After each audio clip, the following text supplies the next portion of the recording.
Imam Tawhidi, thank you. It's lovely to meet you, and thank you for getting in touch with me. You know what I want to know, and a lot of other people would like to know. Do you consider me to be a racist person? Greetings, and thank you very much for having me. No, you're not a racist, firstly, because Islam is not a race. I think you have arguments that many are trying to avoid. Many Muslims and non-Muslims are trying to avoid. I think you speak for a lot of Australians, a lot of people whose voice should be heard.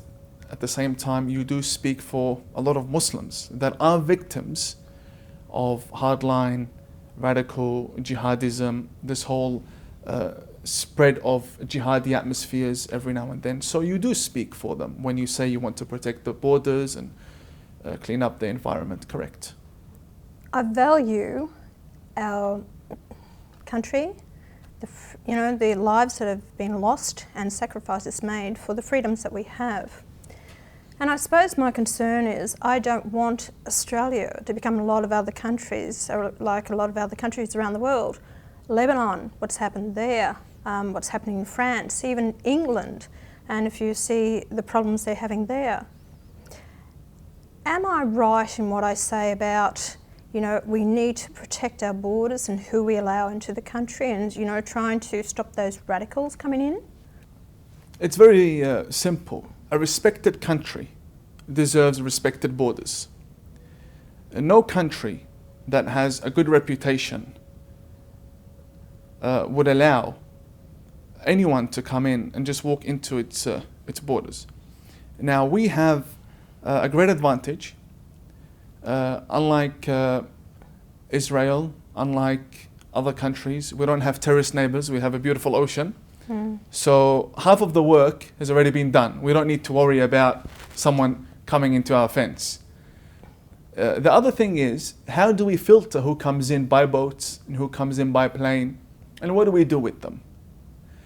And protection is a basic human right. I mean, why did I come to Australia? Why did my parents come? I was a young boy. You were born in Iran? I was born in Iran, Qom. Yeah. Why did we come to Australia? One of the main reasons is because the radicals can't reach us here. We're living amongst a peaceful community, a peaceful environment. All of a sudden we grow up here. And I don't speak for myself alone. Many Muslims are like this. Many. Who would want to flee Lebanon, flee Iraq, and then have the radical who comes from the very community that butchered his family move in next door? Who would want that? Imam, you've been criticised for being outspoken on these issues, and you are challenging other Muslims in the country. Tell me your opinion about the Grand Mufti in Australia. Do you think he represents, Muslims in this country the way that he should be, or have we put him up on a pedestal when he shouldn't be on that pedestal? You've asked me a question, and I'm a very honest person. Yeah. Allow me to answer you. Firstly, Australia is not a Muslim country, and its government is not an Islamic government. Muftis belong in Islamic governments. Saudi Arabia and its Mufti, Syria and its Mufti, Lebanon and its Mufti. Governments that have a large Muslim population that, for example, represent 50, 60, 70% of the nation, of the army, them having a Mufti is reasonable. Mecca's next door, Medina's next door, no problem. The Shia Muslims, the Grand Ayatollahs, the hierarchies, they're living within their own sacred sites. In Australia, we don't have the need for a Mufti to begin with. Any religious figure that's Muslim, there's no need for it.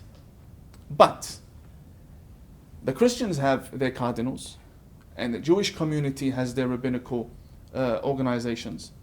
The Muslims also need people to manage their affairs. And I say, yes, we need a head federation, a figure. But this person needs to be suitable for the position. In my opinion, none of the muftis have been suitable. The first one came out and said women are like cat meat, Tajuddin al-Hilali. The second one who passed away, Fahmi Naji, came out on the first day in office, said, I'm not sure if Osama bin Laden is responsible for 9/11. That is his first statement, and he passed away. And the third one is this current Mufti that's been here for 5-6 years. What title, what position, have you ever heard of a position, the Grand Mufti of Australia and New Zealand? We're in Australia. What does New Zealand have to do with your job? This whole idea of let's take control over the affairs of all Muslims. Firstly, not all Muslims are Sunni. And not all Sunni Muslims follow him. We have the Ahmadiyya Muslims who are peaceful. We have many Muslims that don't take their fatwas from him. I think the title in itself is misleading. The Mufti of Australia is misleading. He doesn't speak for all Muslims. He speaks for his own community. And I will say something. Our Prime Minister and the opposition, so Bill Shorten and Malcolm Turnbull, it really hurts when I see them visiting a man. You can see the pictures, smiling at him, rubbing against him. This is the same man, the Grand Mufti, when he was in Abu Dhabi, wrote an article or a book, and it's translated. The Kaiser Trad translated it for him. And in the book he says the West brings us nothing but diseases. And he went to Palestine in the Gaza Strip and he met with the authorities there and he said, I'm proud to be on the land of jihad learning from its sons. This is on the record. I'm not... Yeah. It's all proven. So you can understand why when we hear these remarks, that's why I get very upset, and a lot of other Australians get upset. But here we have the Prime Minister, putting on a function with the marquee and had them in the marquee, and it's like, I get upset about this, and so do other Australians. And, what is the answer to this? How do we find a balance? Now, I can understand, I've met Muslims here who are supportive of me, and they've said, Pauline, you are right in what you're doing, because they want peace.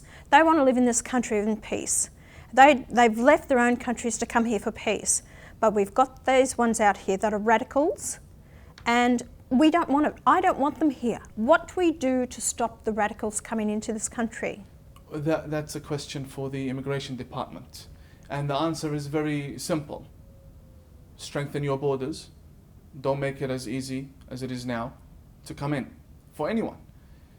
But I believe that the only way we could solve the problem is that if the authorities and the Prime Minister understand who they are dealing with. The Grand Mufti isn't what they think he is. Many people think when I speak like this, I want to be the Mufti. I want a female Mufti. Oh. Yes, I've said publicly last year, I want a female to be a Mufti for a change. The whole National Imams Council, there's not one female on the list in the website. But isn't it under the Quran? It's basically about suppression of women. Women are only worth half the value of a man, and their attitude... According to their interpretation, yes. Yes. So a woman means absolutely nothing to them. I want to put this to you. What was your opinion when I walked into the chamber in the Senate wearing a full burqa? They should be happy. It's the dress code of the wife of the Prophet. They should be very happy, and they shouldn't be offended. Why are they offended? You were dressed very modestly according to them, no? I was. No, then why are they very offended? much so. Then why the outrage? You did something really good. Well, thank you. A No, that's not my opinion, but you know what I'm saying. A lot of Australians will agree with you. But George Brandis, Senator Brandis, the Attorney General at the time, said I mocked the religion. That I actually mocked them because it is a religious dress. Is it a religious dress code? It is a religious dress code to a very hardline minority of people. It is a religious dress code to a hardline minority, not mainstream Muslims. It's a fundamentalist thing. So if you take a look at the wives of the Saudi Arabian kings, are they dressed in burqas? No. You look at Walid bin Talal and his wife. So what you're saying to me then, those women that wear the full burqa are more or less the fundamentalist. So They're the Wahhabi then we do have a fundamentalists. concern in this country, and especially now in our court system, the full burqa, they don't want to show their face, they won't stand up for That's the judge. a problem. If a police officer says, show me your face because I want to match your ID card, and then you say no, then that's a problem. Yeah. That's a problem that affects national security and so on. Do you know why it's a problem? Because the solution for this problem is in itself a problem. So if we come and we say, you're a woman who is wearing a burqa, you've come to the airport and we need to identify if this passport belongs to you. Or you're driving a car and we need to identify if this license belongs to you. Or a bank or anywhere. And you will not show your face to a man or in any environment where a man can see you. The solution is, and this is the Muslim mentality, the solution is, we'll have a special booth for us, just like Dubai Airport does, where we can go in. Well, that means we need one in Coles and everywhere you go, in Centrelink, and everywhere where you need to go. You're going to have to, if you're exchanging something, you're going to need a booth where a woman is there, just for the lady to show I her don't believe face. that we should have a booth in Coles or Woolies or the universities. That's why I said- think they can go back to a Muslim country and they can dress and act that way in another Muslim country, not here in Australia. That's why I said the solution in itself is a problem. Yes. To have booths everywhere is a problem. I'll tell you another big problem that we have in Australia is the multiple wives that Muslim men have. So they have 1, 2, and I think it's up to 3 wives. 4. 4 wives. 4 My permanent. God, that's worse. I'm not finished. 4 permanent, as much as you like temporary. And then they have all these children, Correct. and then they're on our Centrelink payments. Correct. So we're providing for them, and he's sitting back and he's saying, Australia's a beautiful country, I can just relax and have all this money pouring in. Am I correct? You know, it's very funny you say that. That's why I always have a smile on my face, because I lived through what you're saying. Yeah. I can name a family. Allah will provide. Yeah, Yes. I have no. Australian Centrelink government, will provide, Centrelink. but, Yes, that's what I'm getting at. Centrelink will provide. I have a family that I know in Perth. 11 children. They paid off their homes in no time. Homes. Yeah. In no time. And yeah, it's a reality. I mean, I've spoken to the government about this. They're reluctant to do anything. They throw their hands up and say, "What can you do?" but don't you think there's a plan to eventually end Centrelink by closing its offices gradually? I've heard there's a plan to shut down Centrelink. well, But it's I think- going to eventually run out of money. So you know, I think it's not a good idea, because where the Muslims are going to go then if you close down Centrelink? maybe New Zealand. Oh no, I wouldn't do that to my mates. Tell me another thing. What's the biggest mosque in Australia? Centrelink. Centrelink, I swear, you walk into a mosque, there's hardly anyone there. Only if there's food, or honestly, only if there's a feast like Eid and so on. Yes. The Muslims watching this, they will laugh, because they know Yes. that what I'm saying is Oh, true. we You go to a know. mosque, a Centrelink appointment, 8 a.m. at the door. And who won't admit it is the government. Correct. And they keep handing out and they won't admit it. What's I mean, happening in our country. I've been on It's- Centrelink before. It's no issue. Yeah, but it's when I supposed to was be a helping hand, not a way of Correct, life. correct. So they're coming here because we are the treasure island of the world. Just come down there and Australians are stupid. We'll keep paying you. Have all these it's kids very and pay you. attractive. It's Yes, very I'm attractive. sure it is attractive. Because if to you're other given an countries. option, if you're in Turkey as a refugee and you apply to live in several countries, and then you get a few countries, and then your mates tell you apply to Australia or Canada, they give good money. Yes, I've heard that. Just, I want to ask you one last thing. The Halal Certification. Big issue with people. Whenever I mention it on my Facebook page, people get angry about it and I get the biggest response. Have we got rogues out there ripping off the system, claiming that they are Halal certifiers, and as one said, you Australians are stupid. You are paying for my wife's shoes. Yes, there is corruption everywhere. However, with the halal issue, it's a lot worse than what it seems. It's an issue of transparency. If I walk into a shop and I'm paying extra money for something applied to a product, and that is not apparent when I'm buying the product, that's a problem. So if I go and something is, for example, kosher, right? Muslims don't like Jews. Yeah. I don't have a problem with Jews, but let's look at it from their point of view. If we walked into a shop and something is provided just to satisfy the Jewish community or the Christian community, and I'm getting charged for it, is that fair for me? I'll say no, I want to know, so I don't buy it. I want to buy the other option where there's no certification on there. I think this is the main road to solving the issue, transparency. If it's halal certified, tell us it's halal certified. Don't go hiding it. Yes. But companies and retailers just want money, they don't care.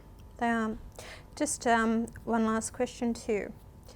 What would you be telling Muslims that you know about me, about Pauline Hanson, and what I'd like to achieve?